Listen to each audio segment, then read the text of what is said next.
Bjorvo, thank you so much for joining me today for This Week in Australia. That's right. We're all the way from up here in Indiana. I'm going down under. Let's see what happened in Australia this week. And the very top post of the week. Unfortunately for me, America's Star-Spangled Banner booed heavily by Australians before the WWE Crown Jewel in Perth. Damn. I mean, can I blame you guys? No. Unfortunately, this is what we get, you know. You reap what you sow, you know. It's the bed that we made. We gotta lie in it now, you know. That type of thing. The intangible ramifications of Trump's, well, not only the trade war, but just in general treating our allies like shit, is that our allies don't like us anymore. And I think that's honestly a lot worse than Trump understands. All right, I found the clip. It's a good chance this part's going to have to be cut out because I'm pretty sure the WWE is very serious about not letting this type of thing on YouTube, like even a short clip. But we'll see. I mean, if it does get cut out, I mean, you can find it on Twitter or probably anywhere else on the internet. But let's see. By the sea, by the dawn's early light, what so proudly we hailed at the... So why is she singing the anthem? That's the only context I wish I had. Like, is someone competing that represents America or something? Like, I mean, this is obviously an American organization, but it's in Australia. So why are we even playing the national anthem in Australia? The American national anthem. At the twilight's last gleam.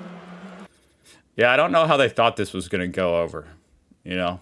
It feels very out of touch. Like, this isn't the year, guys. It's not the year. It's not the time to plaster the American flag all over the place and sing the Star-Spangled Banner and expect anything but boos. These comments are going to be brutal. I'm bracing myself. Why are they singing the U.S. national anthem in a foreign country? It's not as if most of the competitors are American either. It's exactly what I said. Now, I do think the owners of the WWE are like super patriots.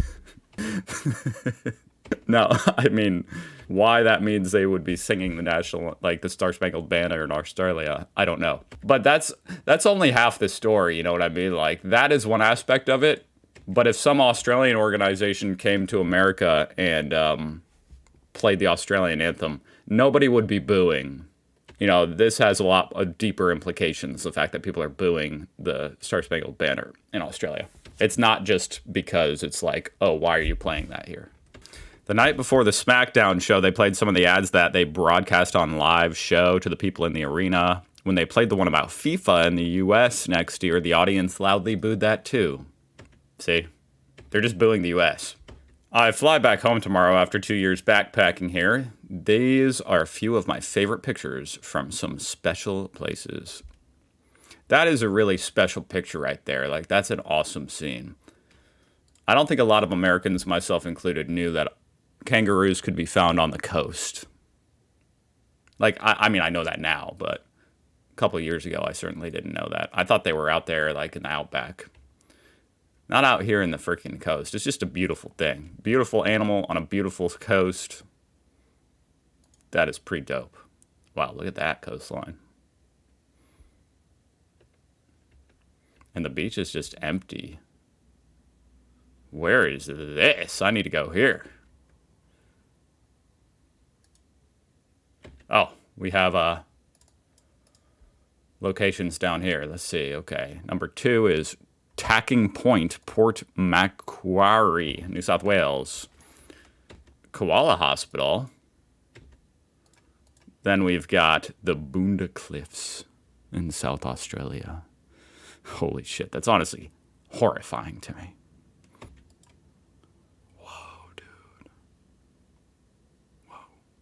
This is the Gibson Steps. Ooh. What? They found the snow. You guys always tell me there's snow in Australia. I know there is.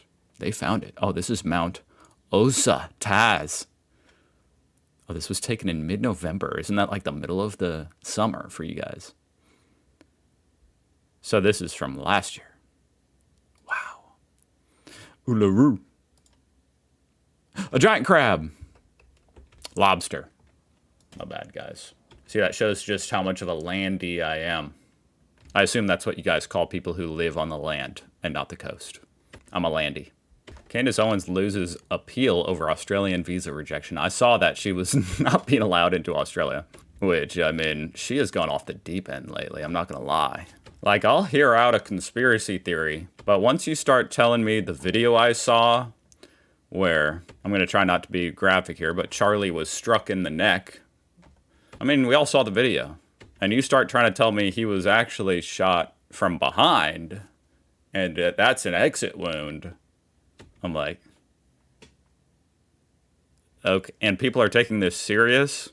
Anything else you say after that, I'm like, yeah, sure. Poverty in Australia increases to 1 in 7 people?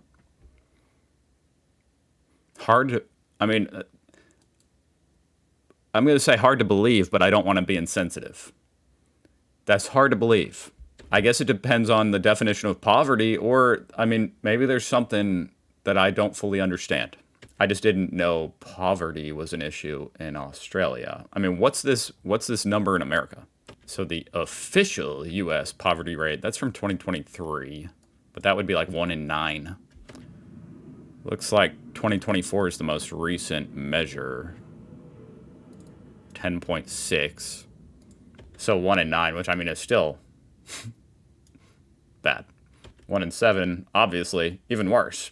But also, obviously, it depends on what the definition of poverty is. All right, so I gave it that document. This is AI, by the way. I don't know if you guys have heard of it. But I gave it that document so that I didn't have to do any work. And asked it how it defines poverty, just because I like to understand what we're talking about. When a household's disposable income after housing costs falls below 50% of the median household disposable income. Okay, so I asked it like, okay, that's an interesting definition, but by that definition, there's always going to be poverty because, you know, that's using like a relative measure to median household income. So as the median income goes up, the bar for what's poverty goes up. And it says, yeah. So, I mean, I really genuinely don't know what to think about that other than that's sad. But also there are some caveats to it. But in no way do I want to, you know, diminish people's suffering.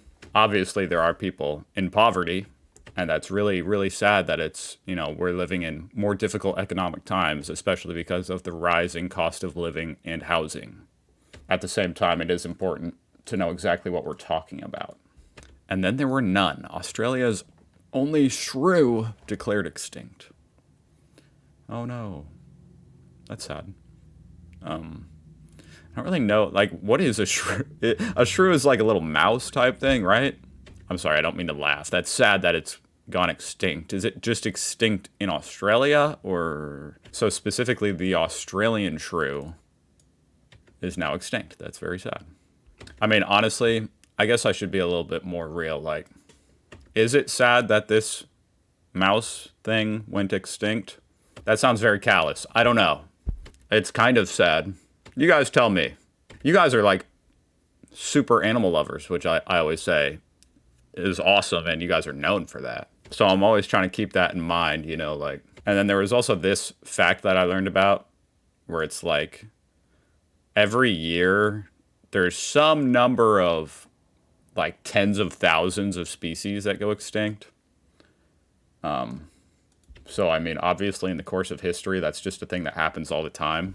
Now, with that said, to be honest, it's really certain animals that make me sad when it's like really interesting, neat, unique animals going extinct. That's what makes me sad. or particularly beautiful animals. Somehow that sounds superficial, but also it's just, I mean, that's just the truth. That is how I feel. But, rest in peace to the Australian shrew. I feel like that was the worst eulogy ever to the Australian shrew. My apologies. Rip, little shrew buddy. I'm sorry we let you down. Is this a case where humans caused its extinction? Because, I mean, like I said, animals been going extinct for, billions of years. Sorry, I should stop talking about this because I feel like I'm just like, I don't know. Let's move on.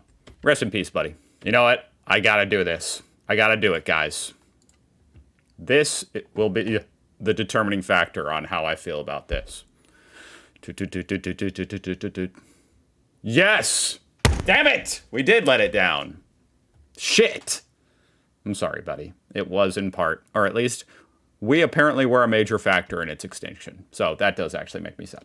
We being humans, So my new passport arrived a few moments ago. Total cost was $596. Okay, that's AUD, of course. So that's what, like, to me, that's like $400. Jesus. I was going to say, I don't think mine was nearly that much. Mine was like 150 or, yeah, I mean, it says right here. It was like 130 plus some kind of fee, like 160. 596. Woof. And this is what it looks like. That's exactly what mine looks like too. Except mine doesn't say Australia. It doesn't even remain closed. Oh, we have high standards for passports. Damn, I didn't know that. I didn't have any standards because it was my first passport, so I'm just like, oh, okay. It's a passport. But apparently, they used to be nicer. I mean, this is weird. I'm comparing my passport to an Australian passport, which obviously they're different, but they happen to be very similar. And I don't think mine, like, stays closed. Compared to 10 years ago, it feels incredibly cheap. It's kind of like everything else in the world right now, huh?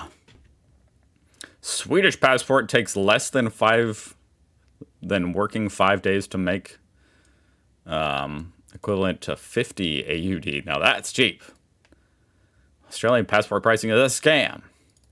Yeah, I renewed my son's UK passport and it was 88 quid, so 160 bucks. I can't see where they get the $500 charging for this. Change your passwords, boys and girls. The hackers have released. They've opened up the hatch. They've opened the floodgates. With the 5 million customer records they were holding ransom. Qantas didn't feel like forking up the cash, which, I mean, I don't know. I really don't know what you should do in that scenario. Like, is it better to pay off the hackers or to let your customers' info get leaked? I'd probably pay the hackers. How much did they want? I mean, to be honest, it was your fault. You let your shit get hacked. So it included email addresses, phone numbers, birth dates, and frequent flyer numbers. Okay, so no credit cards or passwords. That's good. You're just going to get a bunch of spam calls the rest of your life. The tawny frogmouth, guys. Everybody has been waiting on hand and foot. I don't know if that's how you say that. But for the Australian Bird of the Year, 2025. It's the tawny frogmouth. Everybody knew it would be the tawny frogmouth. He came out. Nobody's surprised. Epic bird. Oh, this is sort of interesting. Calls for Australia to follow England's ban on supermarket junk food specials.